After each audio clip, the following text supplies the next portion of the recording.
trash. Tommy Fury, trash. As you for going 6 rounds with Jake Paul, how do you feel about that? I deserve it. Gervonta Davis was seen laughing while responding to Jake Paul's knockout defeat at the hand of Anthony Joshua.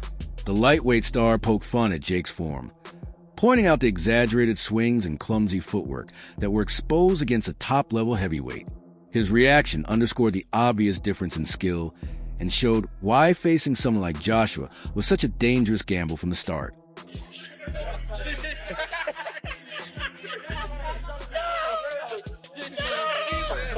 Ryan Garcia shared his thoughts on the Anthony Joshua versus Jake Paul bout on X, offering his take on how the matchup played out. He commented that Gervonta Davis would have been an even tougher opponent, implying that Davis's power and experience would have caused Jake far more problems and emphasizing the gap in level between them. Beyond the fight itself, the boxing community is also focused on drama outside the ring. Analyst Fannin has suggested that Gervonta Davis could potentially pursue a defamation lawsuit against Jake Paul. This stems from an allegation made by Paul, in which he accused Davis of mistreating a woman, an accusation Fannin strongly denies. He claims the statement is completely unfounded and believes the situation between the two fighters may now be heading toward a legal battle. And a real possibility of Gervonta Davis filing a lawsuit against Jake Paul for defamation. A very, very real and possible thing. Jake Paul could be responsible for defamation against Gervonta Davis. I absolutely believe that to be the case. That's because Jake Paul said that he saw a videotape where Gervonta Davis punched a girl in her face. There's no testimony by anybody at all that Gervonta Davis did that. The girl herself is not accusing him of that. The videotape that somebody in the media said that they saw, a journalist said that they were given a copy to, or they were shown a copy of, didn't say it showed anything about Gervonta Davis punching the girl or hitting the girl. It was just that the person categorized it as it looking as if Gervonta was forcing her to leave the club. So basically, she was...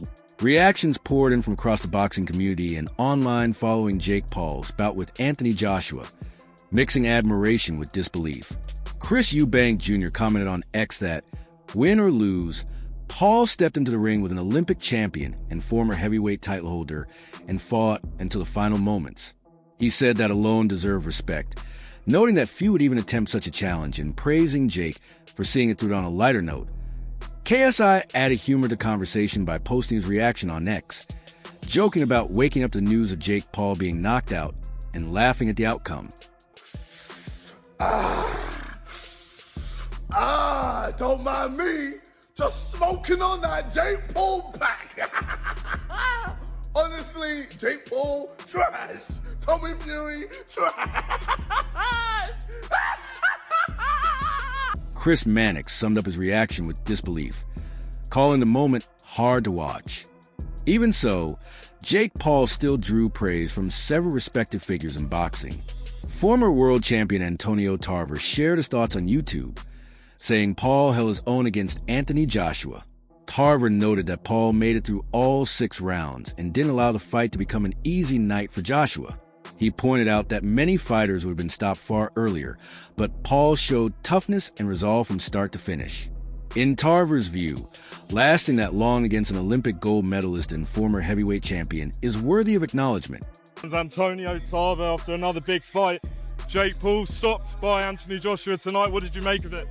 I expected it. AJ looked like he was putting that pressure on, but credit to Jake Paul. He didn't make it easy, bro. He wasn't no sitting duck. You know, he got on his footwork, used his ring, was moving a lot, and he landed some shots. So hats off to Jake Paul, but he was in there surviving, and he didn't make it easy for AJ. But AJ landed that right hand. I knew it was over after that. Why did it take so long, do you think? Oh, Jake Paul wasn't a sitting duck. You know, he was putting his mind to the game, but just didn't have enough in his bag. He just, like I said, he got to get those lessons and evolve more as a fighter, you know. You want to see him continue? Yeah, he's going to continue, of course. Just got to pick him right, bro, and give yourself a chance, you know what I mean? I think he was just biting off a little bit more than he can chew tonight. You know, his aspirations was a little bit far out. I think AJ could have got it done a bit quicker. I mean, I think he was in there to do it, but like I say, Jake didn't make it easy, bro. It's hard to hit somebody when they moving, especially the way he was moving lateral, just, you know, circling. So he had to catch up with him. He hit him with a couple body shots. Veteran boxing figure LaBella, a member of the International Boxing Hall of Fame, offered a pointed reaction on X before delivering a blunt critique. He argued that Anthony Joshua, not Jake Paul, should feel embarrassed by the outcome, calling it damaging to Joshua's legacy. While acknowledging Paul as a smart businessman, he questioned Joshua's passion for boxing, suggesting AJ's performance reflected a lack of genuine commitment to the sport. Medical experts also weighed in following the fight. Dr. Brian Sutter of Maryland provided insight into Jake Paul's reported fractured jaw, outlining the serious risks associated with such an injury. He explained that jaw fractures can lead to lasting pain, difficulty eating, and further complications if not managed properly. Dr. Sutter emphasized that injuries of this kind require careful treatment and warned that repeated trauma could eventually limit Paul's ability to compete at a high level. His comments added a clinical perspective to the post-fight discussion, reminding fans that boxing injuries extend beyond the spectacle and can carry long-term health consequences. I'll admit I watched the fight pretty boring in the first half before AJ finally turned it on and we got the outcome that we all expected. After the fight, though, Jake told Ariel Helwani that he was worried that he had broke his jaw. He said multiple times he was concerned that he had a fractured jaw. And certainly looking at this knockout punch that Anthony Joshua delivers, it is absolutely a possibility that Jake does in fact have a jaw fracture. I'd honestly be more concerned about a concussion. In fact, with most jaw fractures, the more important thing initially is to look for other injuries to the head, to the neck, to the airway.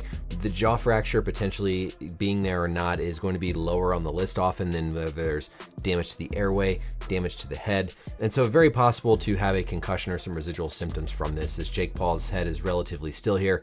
We see AJ comes in with that right, and that sudden, quick, violent rotation of the head is going to transmit a lot of rotational force, not only through the brain, but also through the brainstem, absolutely leading to possibility of a concussion. Thankfully, it didn't completely knock him out, but could absolutely result in some delayed symptoms. But you can see where the punch comes in, landing square on that left side of Paul's face. Jake's reaction was pretty telling too. Right away after it, we could see him going down on the canvas here and being very shocked. It doesn't look like there's any obvious deformity to the jaw. We won't necessarily always see a deformity to the jaw, but you could tell he clearly had realized that something serious had happened there and feeling the full power of AJ's right. And finally, on this last view, we can see a little bit better the exact location where the punch comes in. We'll talk about our jaw anatomy, the different areas of the bones, but your temporomandibular joint, where your jaw... Now, Kissa Darian shared an emotional reaction to the fight, saying she felt both devastated and proud following Jake Paul's brutal knockout loss to Anthony Joshua. She explained that Paul delivered his strongest performance under immense pressure, stepping in against one of the most accomplished heavyweights the sport has ever seen. Her response reflected a blend of disappointment and deep respect for the effort he showed on such a massive stage. I'm just happy he's safe. I've always been proud of him. I speak constantly from the rooftops to mountaintops, from my car when I'm moving in the street. Respect Jake Paul. That was the #1 trending thing on Twitter about an hour ago. Respect to Jake Paul. So I'm just thrilled. With how it went tonight, obviously you guys came in here and you actually did, like, believe it or not, what people will say. People believed that Jake Paul could do something crazy tonight. Did you truly believe from the beginning that he might pull it off? So he 100% believed unequivocally that he was going to win. And I talked about that with him, afterwards when he was getting showered up. He knew it was high risk, high reward. He had to land something big, but he felt like he could. My view was it was going to be very hard, but it could happen, right? And there was moments in that fight where I was like, holy shit, this kid's getting him a little bit. So, when I spoke about no matter what happens, he won. Anthony Joshua later spoke about the result and how it was being viewed publicly. He said Jake Paul would naturally face criticism for lasting 6 rounds against a top-tier boxer, but added that there wasn't much Paul could realistically have changed given a clear gap in experience and ability. Joshua's remarks struck a balance between accepting the scrutiny and acknowledging the effort Paul showed in the ring. All right, how do you feel? I feel good. How do I feel? I feel good. People will criticize you for going 6 rounds with Jake Paul. How do you feel about that? I deserve it. Why? Come on. Because, we're elite fighters. So I put myself in the shoes of a coach. If I was coaching Anthony Joshua and he went 6 rounds with Jake Paul, I would get him back in the gym tomorrow, give him a bit of a beating, and we're getting straight back to work, because I'll be like, how are you letting this kid take you 6 rounds? Are you crazy? But I can't go back in time. He was elusive, though. He made himself a small target. You decided to take your time in there with him. Yeah, so if you listen back to the interview I done with MVP and Netflix, I said, in boxing, there's a time when you systematically break someone down and you see their soul leaving their body. And after a period of time, 2 things start to happen to them. Either they give up or they get knocked out. And there was a bit of a mix. I broke Jake's jaw. His teeth look a bit removed as well. Yeah, his teeth have come out of place. But credit to him, he done well. But I told him what was going to happen, but it just took 6 rounds to do that. And I swear to you, yeah, so I'm going to tell you this. Listen to everything I say. I watched The Last Dance with Michael Jordan. And there was a game where someone said to him, they didn't say hi to him. And he said to them, all right. Boxing commentator Wade Plemons offered a sharp critique of Anthony Joshua's showing. In a video reaction, he said Joshua warranted criticism, arguing that AJ failed to meet expectations even after spending time training at Alexander Usyk's camp in preparation for fight. To get his timing, no excuses. AJ didn't look great, I'll be honest. He didn't look great. He didn't look like, you know, an AJ we thought we were going to get, the Marauder, the guy that was going to come forward and bang out Jake in 1 round. Pause. But, yeah, no. So I just think it was a mix of AJ didn't look great. Jake didn't engage as much as people maybe thought he would, even though I kind of thought this is exactly how the fight would go. And it took AJ a little bit longer, but eventually he got the job done. I mean, look, it was a big ring. We knew it was going to be a big ring. It looked at times like it was a fight on a football pitch sometimes. It was a big ring. Jake made it feel very big because he hugged those ropes. You know, it wasn't... You've got to cut the ring off, right? 100%. And this is the thing where AJ deserves, you know, the criticism of a guy that has his skill level, a guy that has his experience level. You shouldn't be getting caught up in the idea that you have to go and put him out in 1 round. You said in the whole fight week leading up that you weren't going to worry about the crowd, that you weren't going to worry about the mind games. And sure enough, round 1 comes out and you're trying to step to him, but you're forgetting all your fundamentals. I heard everything about how AJ would go to Usyk's camp and they would fix his feet. His feet were flat. He walked in crossing his feet over, and he chased Jake. Chased him the entire fight until Jake got tired enough to be caught. So that was stuff that I looked at and was like, yeah, this deserves criticism. Jake didn't do much, but... Ariel Helwani offered a different viewpoint, noting that Anthony Joshua's win over Jake Paul came as no shock. He pointed out that Joshua was always expected to prevail, and that there was little reason for him to struggle against Paul. Helwani also highlighted the tremendous power behind Joshua's punches, emphasizing that every shot carried potential for serious damage. And I really didn't know if it was going to last 30 seconds or 8 rounds. And every time he threw a punch, I like winced, because he's a big man and he's an incredible boxer and he's still in his prime, and he's got a very long reach and he's got a lot of power in that right hand, and that left hook is terrifying as well. And so I thought it could end at any moment. And so because of that, I was captivated and enthralled, because I literally thought that he could take Jake's head off at any moment. So a 30-second knockout wouldn't have been a great surprise to me. The fact that Jake went 6 rounds, I think he should view as a moral victory. Sounds like he's proud of himself. Do I think it was the greatest fight of all time? Of course not. Was I expecting the greatest fight of all time? Of course not. Honestly, up until the walkouts, I was like, I can't even believe that this is still happening. I can't believe that this is a real thing that's about to, you know, unfold in front of our eyes. There was a lot of pressure, I think, on Anthony's shoulders for 2 reasons. He's coming off a knockout loss. I don't think that was discussed enough in the lead up to this fight. When you are coming off a knockout loss, you are a little bit tentative, gun shy. You remember it, and he had not fought since then, and it was what, like 15 or so months ago. And so I think he was very worried about slipping on a banana peel, about you know, screwing up for boxing and screwing up for his legacy. And then I thought that he was like headhunting a little bit, and that's not really his style, and he was swinging and missing, and I thought that that was getting to him a little bit. Do I think he was playing with his food? No, there were a couple times where he was going to the body, and I was like, why aren't you going to the head? Why? Like, the head is open. Upstairs is open, and I was surprised that he wasn't going there. But, you know, any of this nonsense. Another notable observation came from boxing analyst Henry, who pointed out that Jake Paul frequently grabbed at Joshua's body and tried to bring him down. Henry noted that such tactics are unusual in traditional boxing and suggested that referees should have stepped in to address it.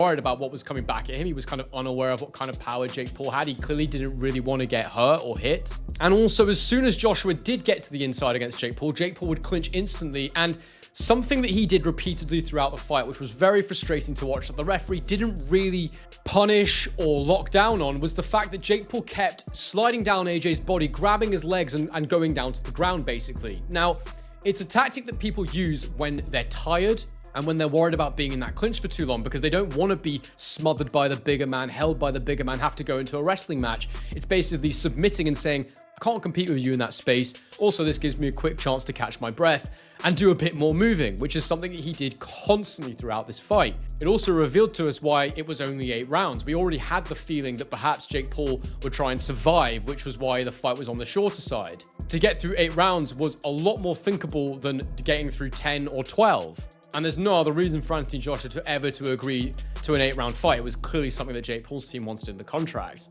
And look, had this fight been 6 rounds, Jake Paul might have just about survived. He might have just about got through it. And he said himself after the fight, if I just had a little bit more cardio, I probably could have made it to the end. And it speaks to just how much damn moving he was doing. Now look, towards the end of the fight, the 5th and 6th rounds, AJ started to actually land power punches and knock Jake Paul down to actually hurt him. And in the end, he finished the fight with a trademark large, powerful right hand. Before I get into whether or not I think this was real, whether anyone was carried or anything like that, I have to say, fair play to Jake Paul in terms of his toughness. He actually does have quite a good chin because he was taking some big...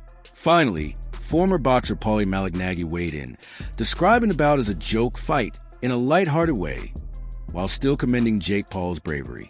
He emphasized that Paul took a real risk by stepping into the ring with a world-class athlete like Anthony Joshua, highlighting the courage it took to face such a formidable opponent. Jake Paul versus Anthony Joshua is over. Thank God it's over. What a joke of a fight. I was hoping that I could at least give Jake credibility and saying, you know what, he took this challenge.